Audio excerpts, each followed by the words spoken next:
Yun, mga idol tropa, kumusta po kayo? Ayan, meron po tayong battery. Ayan mga idol. Meron po tayong pulsar. Pulsar po ito ng Honda dahil blue and white ang positive at green naman ang negative. 4 pins battery operated na CDI. Ito po ay CDI ng Lifan 110. Mga idol tropa, i-demo ko po sa inyo kung paano gumawa or paano i-manual test ang mga pyesa na ito sa ganitong paraan. Meron din po tayong 4-pin CDI socket. Ito po, magkakaparehas ang kulay ng wire pero okay lang po yan mga idol. Mahalaga, alam natin ang pwesto ng bawat pin. Kailangan din po natin ng ignition coil. Ayan, bago pong ignition coil, apido po. So ayan mga idol, kailangan din natin ng isang maiksing wire. Bubuhin natin to at ating susubukan.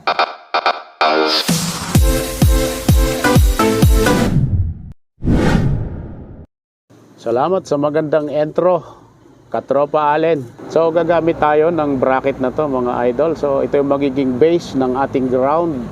At itong black wire, black and white wire, ito naman yung gagamitin nating linya ng ground mula sa battery terminal papunta dito sa bracket. So ito yung magiging base ng ating ground mga idol tropa.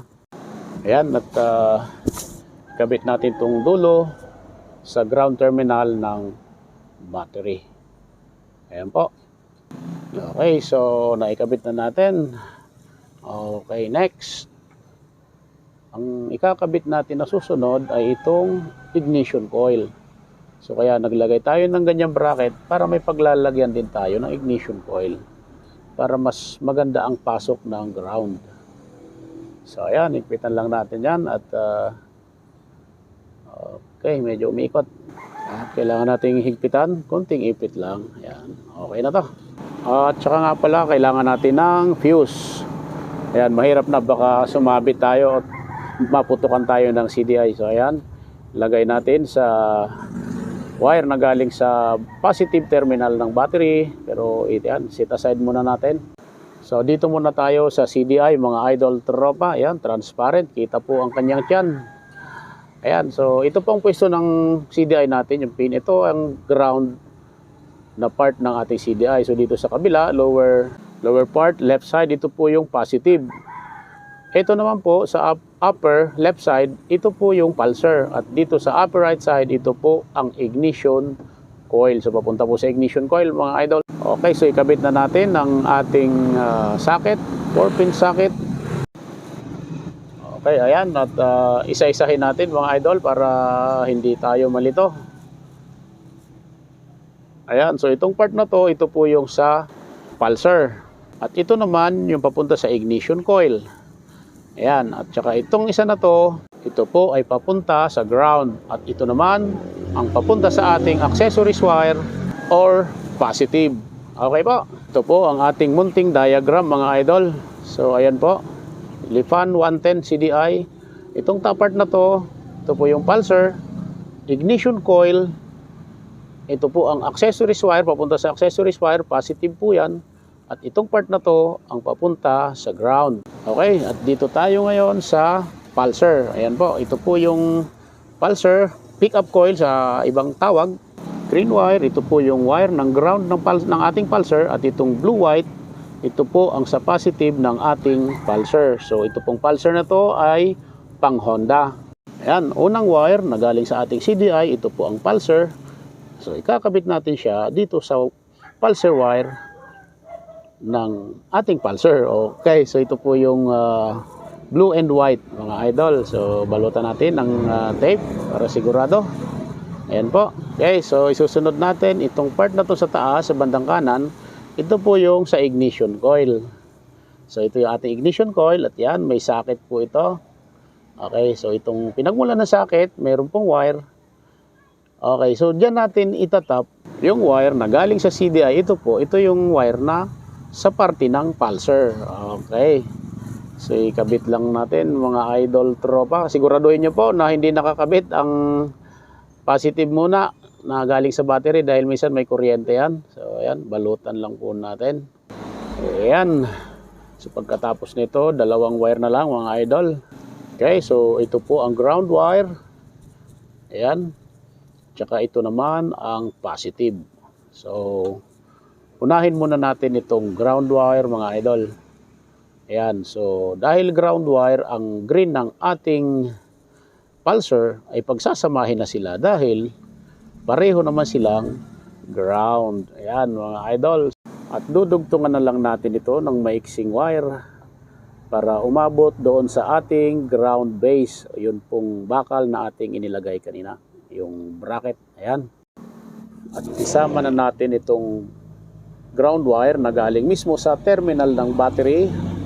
At saka ipitin natin ng bracket. Ayan. Okay, so itong natitirang wire na nandito sa ating CDI mga idol tropa. Ito po yung positive or papunta sa accessories wire.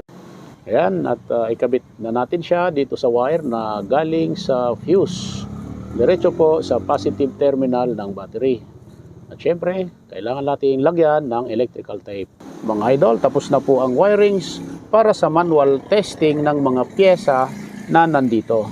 Nandito po ang pulsar, 4-pins battery operated CDI, ignition coil, at maging ang spark plug ay maaari nating testingin dito kung gumagana o hindi.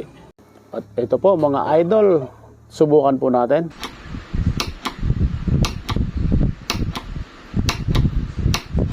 Malakas ang kuryente mga idol, so ganun lang po yon. Sa pamamagitan po ng pagkiskis ng anumang bakal dito sa magnetic part ng pulsar ay magdi-deliver siya ng voltahe sa ating CDI at dadalhin naman ng ating CDI sa ignition coil at siya namang ibibigay ng ignition coil ang malakas na kuryente sa spark plug. So ngayon subukan natin na may spark plug na nakakabit mga idol. Lagyan natin ng ating spark plug cap or kwako. Ayan. So testingin natin kung uubra ba talaga. Ayan, ipatong natin sa ating ground base.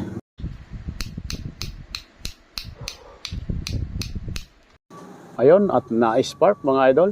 So ganun lang po yun mga idol. At sana kahit papaano nakabigay na naman ako sa inyo ng kaunting kaalaman. Mga idol, isang simpleng paraan din po para malaman kung sira o hindi ang ating pulsar. Sa ganitong paraan, malalaman po natin kung sira o hindi. Sakaling meron po kayong hindi ginagamit na transparent horn relay, buksan nyo lang po yon at kunin nyo yung LED indicator sa loob. Yan, at ingat lang po tayo sa pagbukas dahil medyo matigas ang plastic nito at pwede tayong masugat. Ayan po, so ang indicator nito, LED indicator ay kulay green. Bisan kulay pula yung mga yan. Kunin lang po natin yung LED na yan mga idol. So yan, tanggalin natin. At yung itong magkabilang wire ng galing sa LED, ikakabit natin yan sa tag-isang wire din, yung positive at saka yung ground wire ng ating pulsar. At pagkatapos, sa parehong proseso, kiskisin po natin ang anumang uri ng bakal, ang magnetic portion ng ating pickup coil or yung pulsar. Ayan. So kung hindi umilaw, try po nating baliktarin ang pinagkabitan ng wire dahil meron po itong polarity.